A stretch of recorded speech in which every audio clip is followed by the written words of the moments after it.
Assalamualaikum wabarakatuh.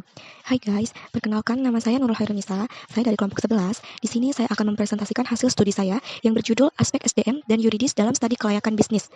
Mata kuliah Kewirausahaan atau Entrepreneurship. Lanjut saja, tidak usah berbasa-basi. Mari kita ke pembahasannya. Apa itu SDM?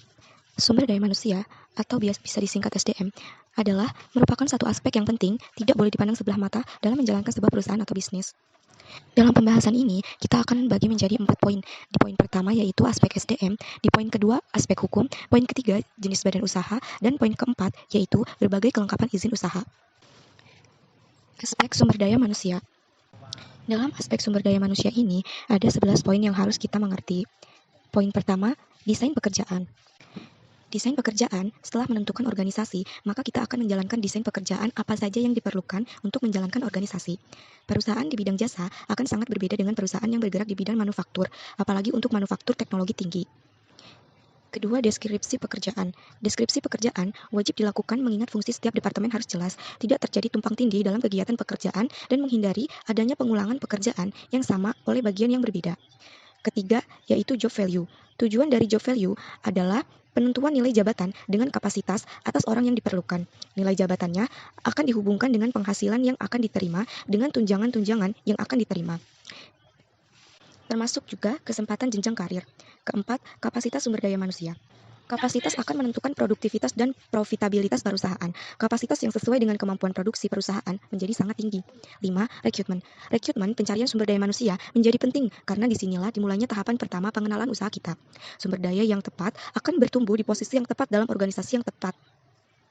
Perusahaan akan menentukan kriteria penyeleksi karyawan baru, baik untuk nilai indeks prestasi, waktu kuliah, harus lulus psikologi, tes dan wawancara, serta harus lulus tes kesehatan. Dalam rekrutmen perusahaan, juga harus menganut beberapa hal yang harus diperhatikan, seperti misalnya 1. Pemberian kesempatan yang sama untuk semua golongan dan ras. Kedua, pemberian kesempatan kepada kelompok wanita untuk bisa serta kerja keras dengan kaum pria. 3. Memperhatikan himbauan pemerintah setempat untuk memperkerjakan karyawan yang berasal dari daerah setempat.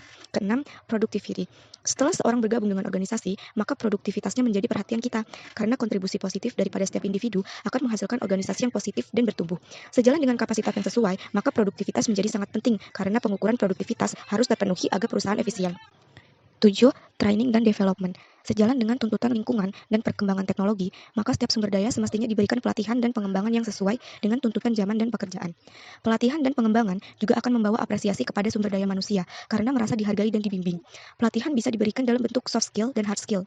Soft skill adalah pelatihan untuk memperkaya pengetahuan karyawan akan hal-hal yang berhubungan dengan personal karyawan, seperti motivasi. Sedangkan hard skill lebih ke pelatihan yang berhubungan langsung dengan pekerjaan agar bisa bekerja lebih lagi dari waktu ke waktu. 8. Performance appraisal. Biasanya dalam masa setahun, setiap karyawan akan mengalami masa-masa konsultasi dengan mendapatkan umpan balik dan kinerja yang dicapai selama masa waktu tertentu. Dalam penilaian karyawan ini, yang dinilai tidak semata-mata pencapaian hasil yang kuantitatif, tapi juga faktor-faktor proses dan kuantitatif lainnya. Yang akan dinilai ada faktor kepuasan konsumen, cara manajemen, dan juga cara kerja sama tim. 9. Compensation and benefit. Dalam setiap industri, pasti terdapat struktur kompetisi yang akan diberikan kepada karyawannya. Setiap perusahaan harus bisa memberikan kompetisi yang kompetitif kepada karyawannya yang terbaik. Selain gaji dasar, perusahaan juga akan memberikan tunjangan-tunjangan yang disesuaikan dengan tingkat jabatan dan kompetisi di pasar. Selain tunjangan, perusahaan juga biasanya memberikan tunjangan kesehatan, tunjangan jam sostek, dan tunjangan dana pensiun. Biasanya juga karyawan yang berprestasi bagus akan diberikan bonus pada akhir tahun. 10. Career planning. Selain pengembangan akan kemampuan karyawan, perlu diperhatikan juga pengembangan karir yang akan dicapai karyawan. Sebelum penentuan karir, perusahaan biasanya juga akan mengkategorikan karyawan dalam beberapa kelompok. Misalnya, kelompok bintang. Kompensasi dan tunjangan-tunjangan bukan satu-satunya yang dicapai karyawan. Mereka juga ingin mencapai kemajuan untuk dipromosikan ke jabatan yang semakin tinggi. Maka, diperlukan sebuah perencanaan karir yang lebih jelas untuk setiap individu yang ada dalam perusahaan, khususnya untuk karyawan yang sangat bagus. Terakhir, yaitu retrenchment. Setelah seorang karyawan berbakti dalam waktu tertentu, maka karyawan juga akan memasuki tahap terpisah, yakni pensiun. Dalam hal pemutusan hubungan kerja ini, perusahaan semestinya memberikan kompensasi yang sesuai, baik itu uang jasa maupun uang pisah, sesuai dengan perundang-undangan yang berlaku, dalam rangka mengembangkan dan mempertahankan karyawan, agar karyawan tidak mudah tertarik untuk pindah kerja ke perusahaan lain. Selain memberikan kompensasi dan tunjangan, karyawan juga bisa dimotivasi dengan 1. memperluas cangkupan pekerjaan atau job enlargement. 2. Rotasi pekerjaan atau job rotation. 3. Pemberdayaan dan partisipasi manajemen. 4. Open book management. Pada saat ini, perusahaan memiliki dua jenis kerjasama dengan karyawan, yaitu 1. Karyawan telah berpengalaman kerja, biasanya akan diterima dengan memberikan masa percobaan selama 3 bulan untuk melihat prestasi kerjanya. 2. Karyawan yang belum berpengalaman akan diterima dengan masa kerja kontrak untuk masa tertentu seperti 12 bulan misalnya. Kontrak bisa diperpanjang dengan maksimal 1 kali untuk jangka waktu yang sama dengan sebelumnya. 3. Selain kedua tipe tersebut, beberapa perusahaan menempuh cara outsourcing untuk pekerjaan yang dianggap penting. Biasanya outsourcing yang dilakukan seperti untuk bagian keamanan perusahaan, bagian general affair, tapi ada juga untuk bagian pembayaran gaji. Semua hal tersebut dilakukan harus sesuai dengan perundang-undangan yang berlaku, di mana saat ini yang berlaku adalah Undang-Undang Nomor 13 Tahun 2003. Aspek hukum. Tujuan dari aspek hukum adalah untuk meneliti keabsahan, kesempurnaan, dan keaslian dari dokumen-dokumen yang dimiliki. Penelitian keabsahan dokumen dapat dilakukan sesuai dengan lembaga yang mengeluarkan dan mengesahkan dokumen yang bersangkutan. Penelitian ini sangat penting mengingat sebelum usaha tersebut dijalankan, maka segala prosedur yang berkaitan dengan lain atau berbagai masyarakat harus lebih dahulu sudah terpenuhi. Bagi badan usaha yang akan dijalankan juga perlu dipersiapkan hal-hal yang berkaitan dengan aspek hukum, seperti badan hukum perusahaan yang dipilih, seperti apakah persero terbatas, PT, firma, koperasi, yayasan. Bagi penilai studi kelayakan bisnis, dokumen yang perlu diteliti keabsahan, kesempurnaan, dan keasliannya meliputi badan hukum, izin-izin yang dimiliki, sertifikat tanah, atau dokumen lainnya yang mendukung kegiatan usaha tersebut. Kegagalan dalam penelitian aspek ini akan berakibat tidak sempurnanya hasil penelitian. Dengan kata lain, apabila ada dokumen yang tidak sah atau tidak sempurna, pasti akan menimbulkan masalah di kemudian hari. Jenis-jenis badan hukum. Dari namanya, kita tahu bahwa perusahaan perseorangan merupakan jenis kegiatan usaha. Modal dan manajemennya ditangani oleh satu orang. Orang yang punya usaha tersebut biasanya menjadi manajer atau direktur sendiri. Jadi tanggung jawabnya tidak terbatas. Namun jika untung, tentu untuk dirinya sendiri. Ciri-cirinya: 1. Memiliki oleh perseorangan. 2. Pengelolaan terbatas atau sederhana. 3. Modal tidak terlalu besar. 4. Kelangsungan hidup usaha bergantung pada pemilik perusahaan. Kelebihannya: 1. Dapat mudah dimulai. 2. Biaya tergolong rendah. 3. Bebas dalam mengelola perusahaan. Dan kekurangannya: 1. Karena perorangan dan biaya terbilang sedikit, jadi kemampuan perusahaan terbatas. 2. Tenaga kerja dan manajemen terbatas. 3. Kebutuhan modal yang dapat dipenuhi oleh pemilik juga kecil. Koperasi. Koperasi adalah jenis badan usaha yang beranggotakan orang-orang atau badan hukum koperasi dengan melandaskan kegiatannya berdasarkan prinsip koperasi sekaligus sebagai gerakan ekonomi rakyat yang berlandaskan asas kekeluargaan. BUMN, Badan Usaha Milik Negara. BUMN merupakan jenis usaha di mana seluruh atau sebagian modal dimiliki oleh pemerintah. Status pegawai yang bekerja di BUMN adalah karyawan BUMN, bukan pegawai negeri. Saat ini sih sudah ada 3 bentuk badan usaha BUMN, yaitu 1. Perjan. Perjan merupakan salah satu bentuk badan usaha yang seluruh modalnya dimiliki oleh pemerintah. Kemudian, Perjan fokus melayani rakyat atau masyarakat. Namun, karena selalu fokus pada masyarakat dan tanpa adanya pemasukan untuk menanggulangi hal tersebut, maka sudah tidak diterapkan lagi. Contoh Perjan: PJKA, Perusahaan Jawatan Kereta Api, sekarang menjadi PT KAI. 2. Perum. Perum ibarat perubahan dari Perjan, sama seperti Perjan, namun Perum berorientasi pada profit atau mencari keuntungan. Perum dikelola oleh negara dan karyawan berstatus sebagai pegawai negeri, walaupun sudah berusaha mencari keuntungan, namun tetap saja merugi. Sehingga negara menjualnya ke publik dan pada akhirnya berganti nama menjadi Perseo. 3. Persero. Persero merupakan salah satu bentuk badan usaha yang dikelola oleh negara. Tidak seperti Perjan dan Perum, selain mencari keuntungan, Persero juga mendedikasikan untuk pelayanan masyarakat. Ciri-ciri Persero: tujuan utamanya mencari laba, komersial. Modal sebagian atau seluruhnya berasal dari kekayaan negara yang dipisahkan dan berupa saham-saham, dipimpin oleh direksi.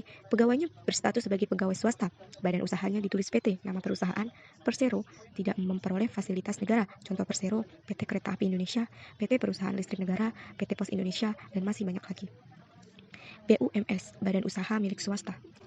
Badan Usaha Milik Swasta atau BUMS adalah jenis badan usaha yang didirikan dan dimodali oleh seorang atau sekelompok orang. Berdasarkan Undang-Undang 1945, Pasal 33, bidang-bidang usaha yang diberikan kepada pihak swasta adalah pengelola sumber daya ekonomi yang bersifat tidak vital dan strategis atau yang tidak menguasai hajat hidup orang banyak. Berdasarkan badan hukumnya, BUMS dibedakan menjadi 1. Firma, FA. Firma merupakan badan usaha yang didirikan oleh 2 orang atau lebih, di mana setiap anggota bertanggung jawab penuh atas perusahaan. Modal firma berasal dari anggota pendiri. Untuk laba atau keuntungan dibagikan kepada anggota dengan perbandingan sesuai akta suatu pendiriannya. 2. CV atau Commanditaire Fellowship atau Persekutuan Komanditer Perusahaan. Komanditer atau yang biasa disingkat menjadi CV merupakan perusahaan persekutuan yang didirikan berdasarkan saling percaya. Jadi CV merupakan salah satu bentuk usaha yang dipilih para pengusaha yang ingin punya kegiatan usaha namun modal minim.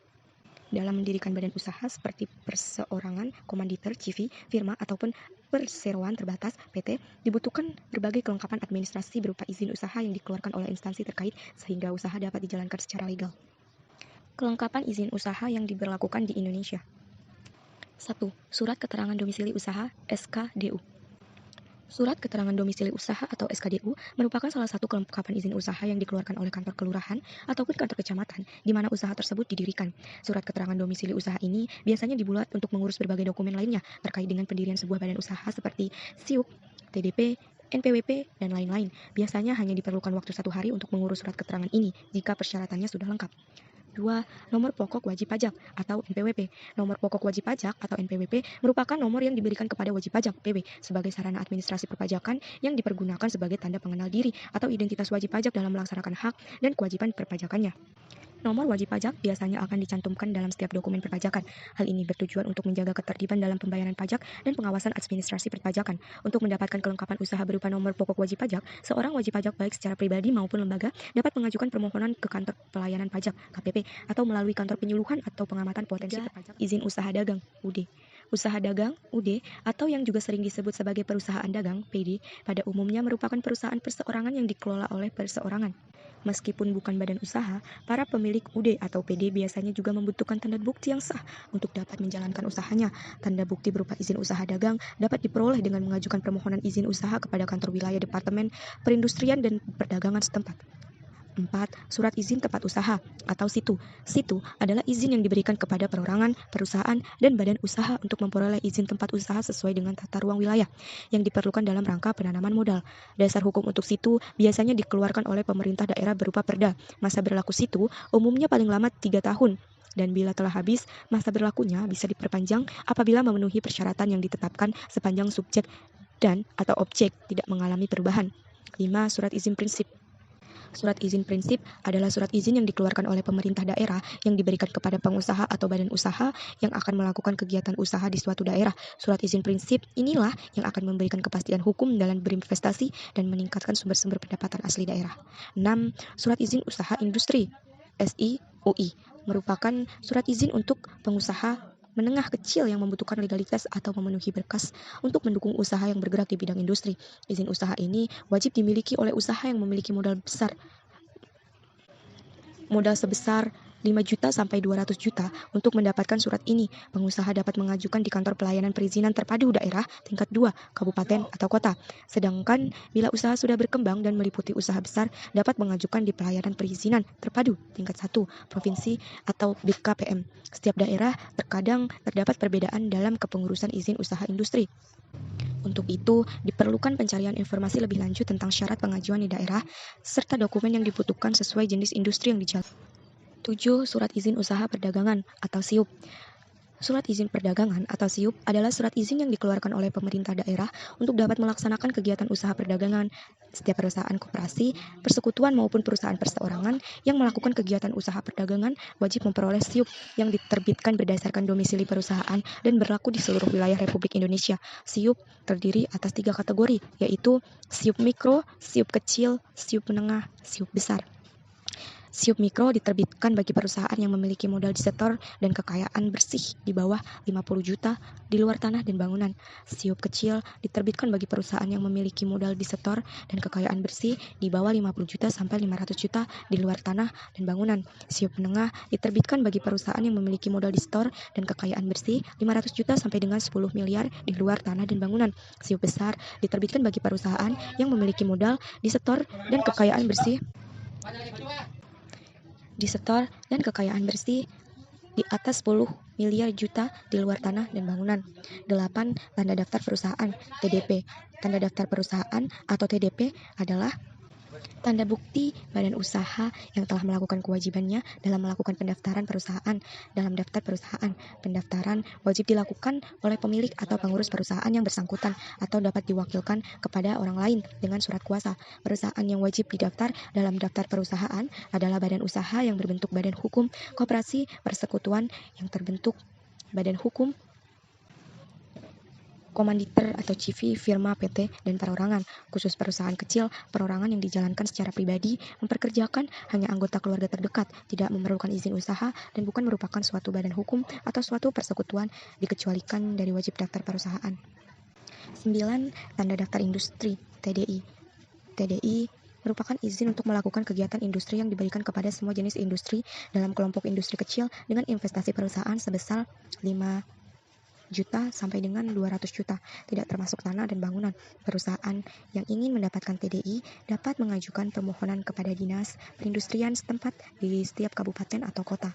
10. HO, Surat Izin Gangguan, HO, Hinderer Donancy, atau sering disebut surat izin gangguan, adalah surat keterangan yang menyatakan tidak adanya keberatan dan gangguan atas lokasi usaha yang dijalankan oleh suatu kegiatan usaha di suatu tempat. Surat izin ini dikeluarkan oleh Dinas Perizinan Domisili Usaha di daerah tingkat 2, kabupaten atau kota. Biasanya, setiap daerah memiliki aturan yang berbeda dalam mengeluarkan surat izin gangguan.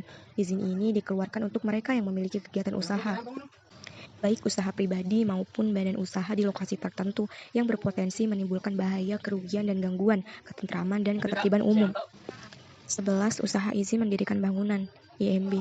Surat izin mendirikan bangunan atau IMB adalah izin yang diberikan oleh pemerintah daerah kepada pribadi, sekelompok orang, atau badan untuk membangun dalam rangka pemanfaatan ruang sesuai dengan izin yang diberikan. Dalam setiap IMB akan diikuti dengan retribusi IMB, yaitu pungutan daerah atas memberikan izin mendirikan bangunan yang besarnya berbeda-beda di setiap daerah. Tujuan adanya IMB adalah untuk menciptakan tertib bangunan dan tata guna lahan agar sesuai dengan peruntukannya, sehingga setiap orang tidak leluasa membangun walau di atas tanah hak milik sendiri kalau tidak sesuai peraturan. 12. Izin BPOM. Izin BPOM merupakan surat izin yang dikeluarkan oleh Badan Pengawas Obat dan Makanan guna melindungi masyarakat terhadap bahaya konsumsi suatu produk makanan dan minuman serta obat-obatan.